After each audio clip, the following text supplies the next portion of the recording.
You're listening to Overwatch League Daily, your daily source for Overwatch League news, scores, and more. Here's your host, KickedTripod.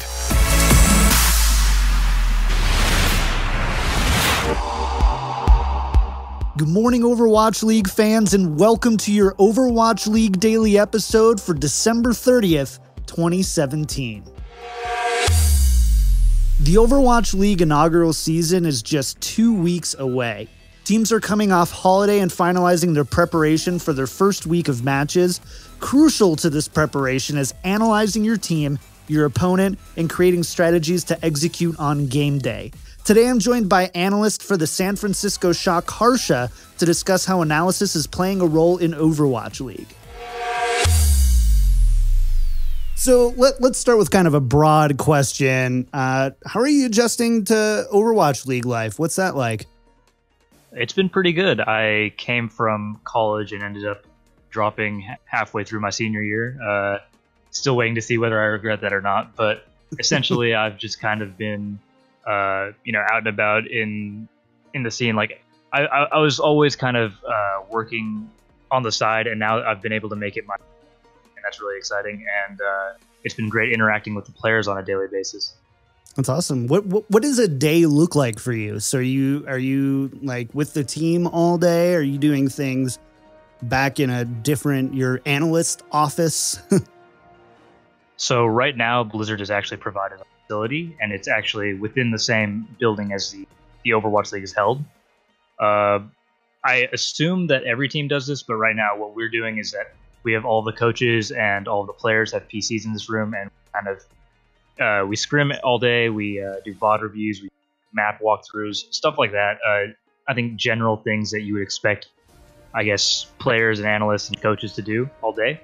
Outside of that, I spend a lot of time with the team. Like we go out to dinners and stuff like that. Make sure we're all bonding and being good teammates, I would say. But most of the day for myself is just kind of looking through VODs, making sure that we have our strategies in place, and making sure that the players are prepared for the matches that are coming up. So, kind of on that note, then, what kind of like tools are you just reviewing VODs, or do you have some other tools and stuff to take advantage of your analysis? So right now we don't have any clear statistics. I would say we don't have really tools that we can use. Outside of just kind of eyeballing the game and making sure that everything looks sound. So even though we have Winston's Lab, that exists, but we can only use that for professional matches. We're still waiting to see whether or not Blizzard comes out with, a full statistic system that we can use and incorporate into our practice and, draw more conclusions or, kind of diagnose problems from that. Now, outside of that, we're just like looking at VODs, making sure that the communication is good, because just from watching the game, you can't really see everything that's going on. Whereas when you're actually with the team in the same channels and everything, you can actually see why things are going certain ways and kind of pinpoint the problems and fix it that way. But yeah, that's pretty much in general what we're using for analysis. So this is kind of a vague question, but it's been kind of interesting to me because in Overwatch, we haven't really had as public-facing analysts as we do now with yourself, and there's some other analysts throughout the league. What type of impacts do you think analysts are looking to make for their team that it justifies having a whole separate person just to focus on analyzing? So I think it really depends on what the team needs, and in that regard, I'm kind of acting as like the third member of the coaching staff, if you will, where we have Brad and Legit RC in charge, and I'm just kind of serving as somebody else that they can bounce ideas off of, somebody else that's going to be at all the practices and can kind of give advice to all the players.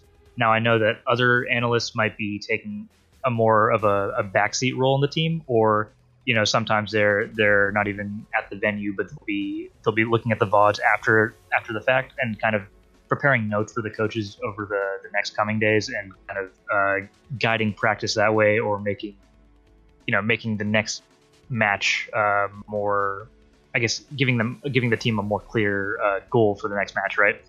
The other thing that a lot of analysts do, I would say, is probably they'll be looking at what the upcoming team is doing. And so let's say we're playing Valiant as our first match, right? I'm going to need to make sure that our team is adequately prepared for what Valiant brings out. And luckily, we do have some data points from the preseason, so I'll be able to look over that and kind of prepare, some notes and make sure that we are up to date. And I think those are pretty much the main roles of an analyst. As I said, it's not necessarily a coach, although being on San Francisco Shock, I have been able to kind of blend in that way.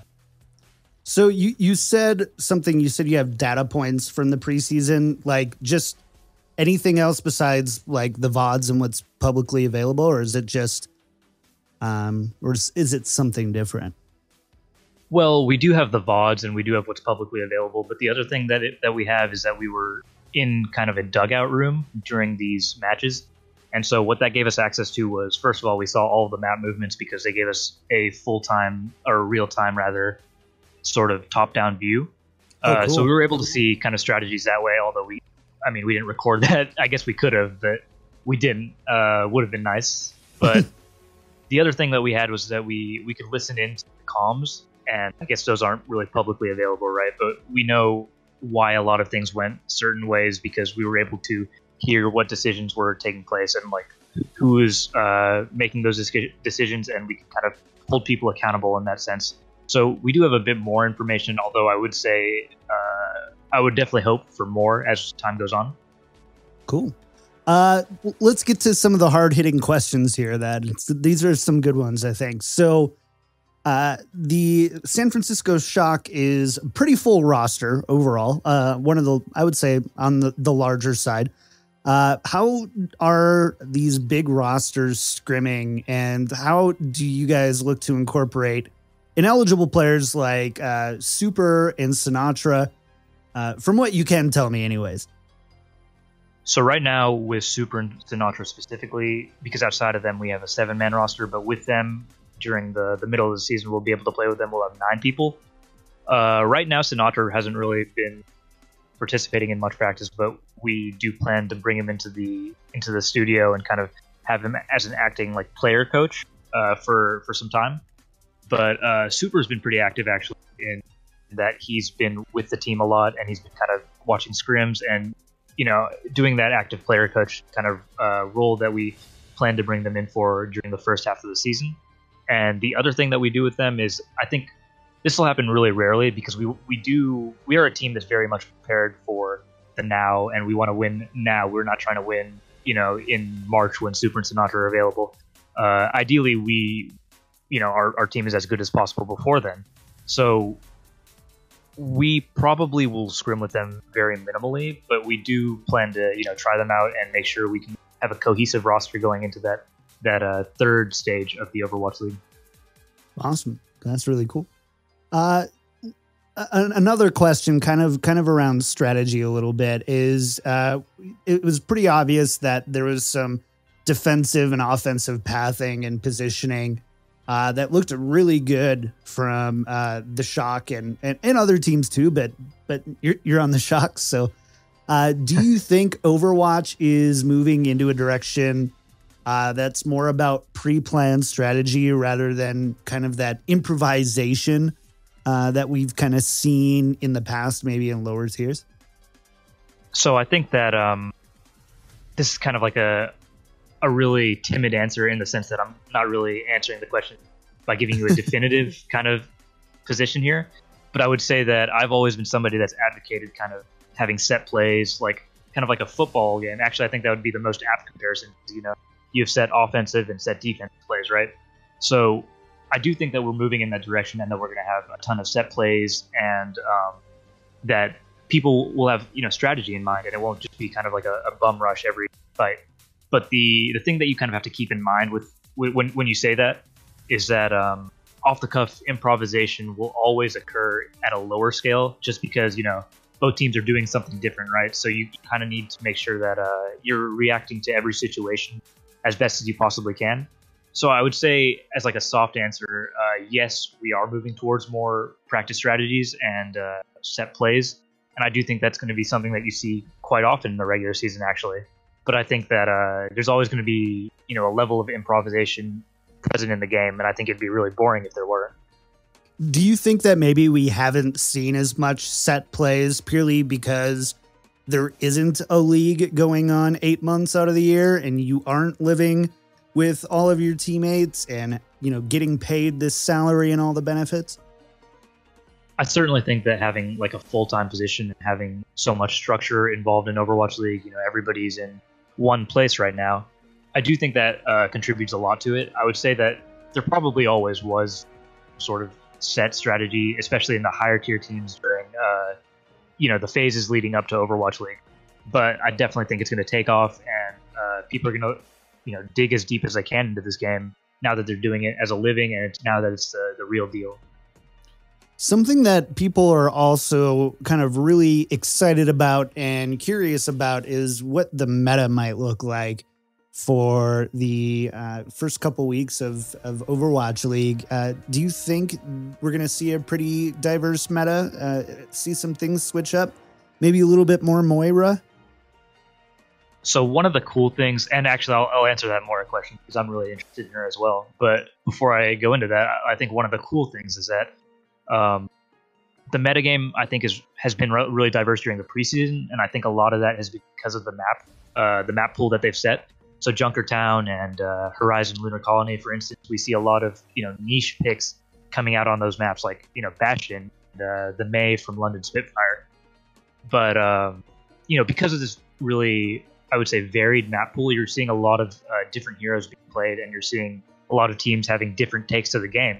And I think that I think that's definitely a good thing. Personally, I know a lot of people have different opinions on that, but it does look like the meta will be at least relatively diverse. Now, on the Moira topic, I actually am a bit fearful. I don't think that she will see much play during this stage at least.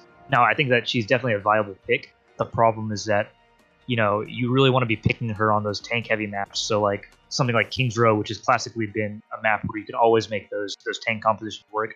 Or let's say Lijiang Tower, where you could see a lot of tanky compositions. Now, Lijiang Tower is in the map pool, but it's only a tiebreaker right now. So I don't think we'll see that much Moira, but I do think that she's definitely a good hero, and she can be usable. It just depends on how meta shapes out and how the map pool shapes.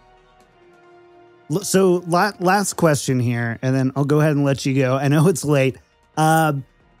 We've seen the preseason now. We've seen most of the Overwatch League teams at least get a couple data points there from the preseason.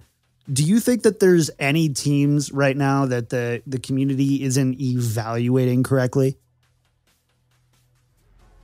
That is a bit rough to say, because I would say, it's definitely going to be hard to see what teams are going to end up being the best at the very end of the season. So much can change at that point in time. But I guess that one of those teams would be Boston Uprising. They're definitely looking like a pretty solid team, and I think they went in with a 1-1 record during the preseason, so they looked at least decent, right? And their Korean players are actually really, really good. I would say Striker is turning out to be one of the best hitscan players in the league. Gamsu, on top of that, is one of the smartest tank players, I would say. He's not the best in terms of mechanics, but he's really smart, and he knows where he should be positioning, what skills he should be using at what point in time. So that team looks like it might actually be very solid, and we're going to have to see how they do. I would say that one team that people have been really hard on would be the Florida Mayhem, rather. Nice catch. I think that, don't want to get hit with any copyrights, do I? But that team, I think that team has always been really good, and they were playing the preseason on just, I think 4 or 5 days of practice. Not very much, to be honest. And, I think they could still be a pretty decent team. Now, maybe the 6-man roster hurts long run, but right now it looks like I would say right now it won't be too big of a deal. It's just that they won't be kind of as pressured, or they won't have as much pressure behind them in terms of somebody is going to be gunning for their spot, right? So I think those teams would be the two, other than ourselves. I think that we can be a really good team, and we'll show the community. That's good. My thanks to Harsha for joining me on the show today. You can follow him on Twitter at @GGHarsha and make sure to tune in to the Overwatch League inaugural season starting on January 10th. On tomorrow's show, I'm going to be joined by Josh Sideshow Wilkinson. We're going to be discussing the Philadelphia Fusion as they gear up for their Overwatch League debut. Remember, you can find the show on any of your favorite podcast outlets, including iTunes, Stitcher, SoundCloud, and Google Podcasts. We're also on YouTube. Click on the link in the show notes to find us. And if you want to stay in touch, you can email me at overwatchleaguedaily@gmail.com, tweet me at OWLDailyShow, or join our Discord at discord.me/OWLDailyShow. If that's too much to remember, just go to overwatchleaguedaily.com and you can find links to everything there. That's going to do it for today. We'll be back tomorrow for another episode of Overwatch League Daily.